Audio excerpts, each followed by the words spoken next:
is Mark Bell from MarkBellSlingshot.com and SuperTraining Gym. SuperTraining Gym, the strongest gym in the West. And I want to share a message with you guys today about what the hell's going on in my life. I am 13 days out from my bodybuilding show. And as I like to promote, do more, be more. The more that you can do, the more that you can handle.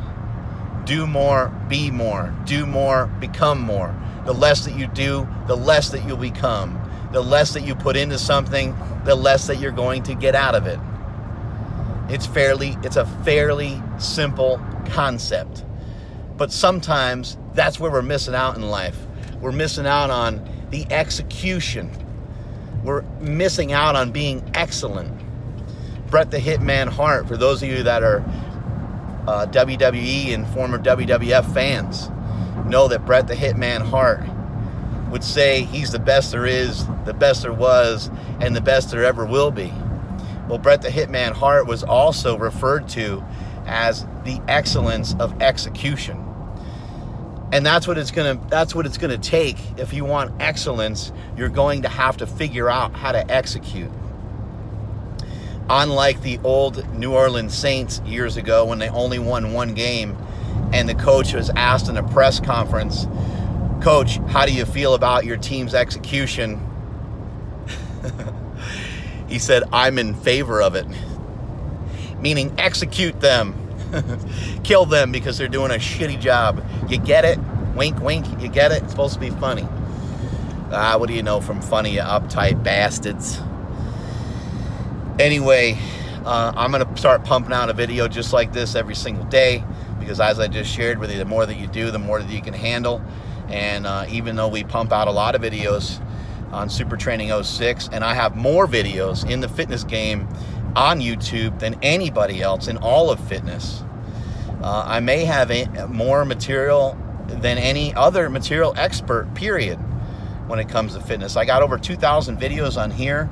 I have over 1,000 videos on another channel, and the videos just keep coming, man. They just keep cranking. And then plus we have Mark Bell's Power Project, which if you're not tuning in on that, then you have no life. And if you are tuning in on that, then it means you have no life. But you got to be checking it out because we've had Jay Cutler on there. We've had Phil Heath on there, Stan the Rhino Efferding. We had, you name it, we've had it on the show. We had The Mountain recently.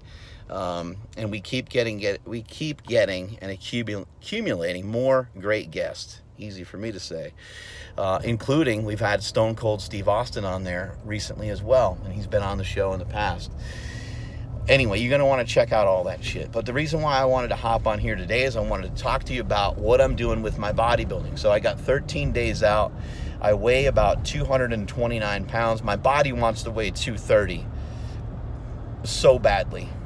My body wants to weigh 230 pounds. What I want to also point out to you guys, and I can talk about this in a separate video, it's important to realize the changes I've made in the last 7-8 weeks, they are not done in the absence of PEDs, okay? I'm not one to shy away from talking about that. Nowadays, I do get my stuff prescribed from a doctor, so I take a more legal and a safer route, and I actually listen to him on what he prescribes, and I go with all that. In addition to that, I have Hani Rambad, who's taken over my nutrition. And then when it comes to training, I've done my own training. I trained with Mike O'Hearn and trained with some other people. Hani has helped me a little bit as well when it comes to the actual training. Jay Cutler has been a big influence. He's also been on Mark Bell's Power Project. You're going to want to check that out. One of my favorite episodes of all time. You can check it out on iTunes. You can check it out on YouTube. We actually do stuff on YouTube Live for Mark Bell's Power Project and Facebook. I want you guys to check all these things out because it's a tremendous amount of great information and wisdom from some of the best people in the world, at least people I view that are the best in the world. But my bodybuilding is unconventional. And so far, what does it mean? It doesn't mean anything because I've never done a bodybuilding show yet. But on the 25th of August, that'll be my first bodybuilding show that I ever do. And I'm really excited about it. I feel great. Calories are starting to come down. We're starting to be in a caloric deficit, a carbohydrate deficit, a fat deficit. The only thing that's high is is my protein, and the only thing that's high is me on my kratom, if you know what I mean. If you know what I'm saying. More on that too. I'm creating a kratom product that you guys are going to find to be fantastic. I've been using it for the last 2 years, and it's helped me a lot with creativity. I actually just take it before I go to some of these coffee shops, have some coffee with it, and it takes me to a place that otherwise couldn't get to without it. So more on that some other time before you get your panties in a bunch. So moving forward, so the way that I'm doing a lot of this is I'm starting out with a movement. Let's just say, like yesterday, for example, I started out with some dumbbell shoulder presses. Now, I took those dumbbell shoulder presses as heavy as I could go, given the exercise and given what we were doing for the day. So I went up to 90 pounds, and I did 3 reps, boom, boom, boom, boom, boom. And then I did one arm at a time while holding the other one overhead the whole time. The Slinger Mobile's not quite long enough for me to extend my arms. Had both arms extended, did 3 on one side, 3 on the other, and then 3 again. So 3, 3, and 3, 9 total reps or so that we got in there. And I started out with like 50s and worked my way up to 90s and did the 90s for about 2 or 3 sets. Now I don't really count sets, and I try not to really get into counting reps even. We go until it hurts, and when it hurts, we push further. When we are in an exercise and we start to develop a really good pump and things are feeling really good, we like to ride. We like to ride in that lane and stay there. Stay in that lane. Do an extra set or 2 than you think that you should. Don't prescribe to just doing the 3 sets of 10. If you do 3 sets and you're like, man, I got a pretty good pump going, the worst thing you could do is abandon that exercise and move on to something else. This goes for you guys that like to go heavy too. When you're going heavy and it's feeling right, keep going heavy. Maybe even go heavier. When it's not feeling right, guess what's not going to happen? When you add weight, it's not going to feel better. It's going to feel worse. Okay?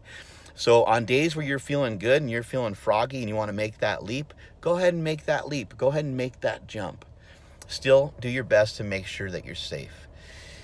There are so many ways of doing this that it's insane. But when it comes to something like a leg day, let's just say that I wanted to squat and I wanted to do a 1 RM. Somebody's going to say, hey, a 1 rep max, close to a contest is not smart. Or even a 5 rep max close to a contest is not smart. Well, perhaps it's not smart, but if you go to your maximum for that given day, maybe that's okay. Maybe I'm not comparing myself to my old self. Maybe I'm not comparing myself to the fat 330-pound Mark Bell. So given that scenario, what if I also took it a step further and changed the game up a little bit more? What if I had an hour of cardio before embarking on the squat workout? Well, that's going to affect me too. That's going to lower the amount of weight that I use. But because I'm in a fatigue state, I'm lowering the amount of weight that I'm using, but I'm still getting a lot out of it because the effort still has to be great. So let's just say by doing the Stairmaster for an hour before my squats, let's just say it takes off 50 pounds or takes off 90 pounds, or maybe even using a belt takes off 50 pounds, right? Some of these methods that we like to use. Or even doing a pause squat might pull 50 pounds off your squat. All these things are good because it forces you to use less weight. And those are things that you're going to want to get into. Those are going to be things that you want to find out about yourself. Occasionally, you want to start fresh, and you want to start with the movement that's going to allow you to handle the heaviest weight. Other times from pre-fatigue or some spread out fatigue from just embarking on a really powerful and wonderful powerlifting program that has tons and tons of volume in it, something that might be prescribed by a guy like Bryce Lewis. You're going to be beat to hell, and you're going to go to do a 300-pound squat, and it's going to feel like 900 pounds. Sometimes that's good. You're pre-fatigued. You're not fatigued from anything you did particularly that day. All you did is warm up and get ready for your squat, but you're pre-fatigued from the deadlifting, from the benching, from the previous 2 or 3 other days a week that you squat, right? These things will result in you being stronger when you pull some of this away because you raised your conditioning. You're able to handle more. Do more, be more. Do more, become more. The more that you can do, the more that you can handle. It works that way in training, and it works that way in life. What if next week, so this week I came in, I did 405 for a set of 5. That's about what I could handle. I could probably done 6 or 7 reps if I really wanted to, quote unquote, go to failure. I try not to go to failure because I'll go to failure on later sets with certain exercises when it comes to machines and stuff, but I don't want to get out of alignment, and I don't want to get in such a compromised position that I could potentially hurt myself. Now, if it's something like a leg press and I'm doing a drop set, yes, I will go to failure on things like that, but I will not go to failure on something like a squat unless the weights are significantly less. Maybe I would do that with 225 or something like that, go to total failure. But even that, going to total failure, to me, requires too much recovery. And so I don't want to have to spend the rest of the entire day trying to figure out how to recover from that given workout. So this week when I come into the gym, on like Tuesday or Friday or whenever I do my last squat session, it'll be 1 week out from the show, and I'll be 223 pounds or something like that probably by then. What am I going to do? I'm going to come in and probably do leg extensions. I'm probably going to come in and pull the sled backwards for a little while. I might do some leg press. And then my finisher for the day will actually be squats. And I'm going to take my squats and I'm going to work up to a heavy single. When a single kind of gets my body to feel right, I'm going to use singles all with the warm-up, 135, 225, and 315. If 315 feels good, I might stay there and do 3 sets of 5 with it. I might stay there and do 5 sets of 1 with it. I might go up to 405 and say, I just want to handle this just because this is the lightest I've been in years. I did all this previous leg work, and I want to see, can I man up and can I still, get under this? As long as I feel good, as long as I feel strong, as long as I feel safe, I will actually go for it. One last thing on all this, I will talk more about nutrition the next time I hop on here, but with training 2 and 3 times a day and handling 45 minutes of cardio, an hour of cardio, and 90 minutes of cardio now, and doing all this training, so much goes into the recovery. 7 to 8 hours of sleep has been a huge piece to this puzzle. And I wanted to share that with you guys because you have to understand that you gotta figure out a way to get in 7 or 8 hours of sleep every single night. You need to figure out a way to ditch that phone, get that phone away from you. I know a lot of you guys are jerking off to your phones before you go to bed, and that's helping you go to sleep, but you still got to get rid of your phone. You shouldn't be looking at it in the middle of the night. The blue light hits your brain and makes you think that it's time to be awake, and listen, man, it's causing a lot of problems. The foods that you eat are causing problems with your sleep. The phone is jacking up your sleep. Those 2 things are killing people, literally killing people right now. And you have to pay attention to what I'm saying because I think it's that critical.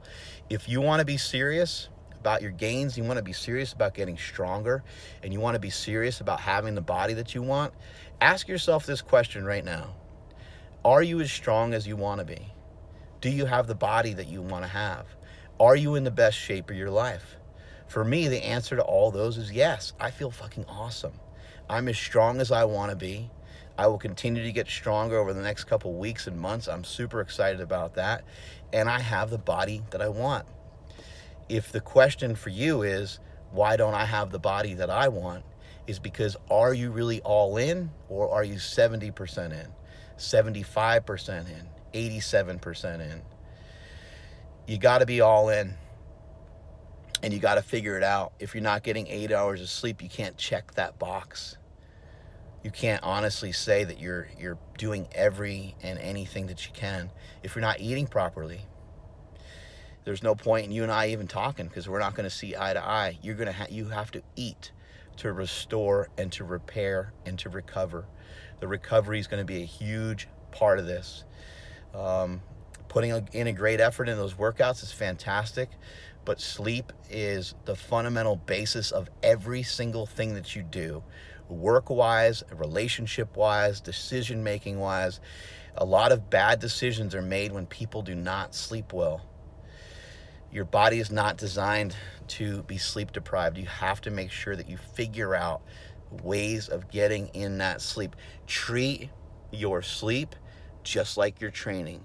Take it as seriously as that. Set alarms and set stuff that sets you forward so you can get to bed on time. Never mind an alarm clock. Just get to bed on time. You'll wake up when it's time to wake up, and you'll wake up like I do every single morning, like you're launched out of a fucking cannon, because you have a purpose. You're on a mission. I'm on a mission to seek and destroy and to kill and to get everything I can out of every single day. It doesn't matter if it's the weekday. It doesn't matter if it's a weekend. I'm waking up at 4:30. I'm waking up at 5 o'clock. I'm waking up at 3:30. It doesn't matter what time I have to get up. I will get up, and I will give each and every day as much as I possibly can. What time you wake up does not make you tough. By saying you wake up at 4 doesn't make you tough. It makes you dumb if you're going to bed at 11 o'clock. Let's be perfectly clear with that. It makes you dumb. It makes you stupid, literally. It is not a wise move. That is not a way to live your life. A way to live your life is, if you're going to wake up at 5, you're going to bed at 9. If you're going to wake up at 4, you're going to bed at 8. Have the discipline. Have the strength. Don't walk like them. Don't talk like them. Don't think like them. Don't be like other people. Be yourself. Be a leader. Leaders lead from the front, and they do things so differently that other people look at it and they shake their head. When I'm in here in the gym eating my salmon out of a can or eating my egg white and oatmeal mixture, others are shaking their head and they're like, that's disgusting, man. Meanwhile, they're eating In-N-Out Burger, Taco Bell, Panda Express, things that cannot even be recognized or detected as food. But yet I'm the odd man out. Be the odd man out. Be different. You want to know how to be different? You want to know how to stand out? Give people the largest dose of consistency that they've ever seen, and you will light this world on fire. Strength is never a weakness. Weakness is never a strength. Have an awesome and powerful day. I'm Mark Bell, and I'm out of here.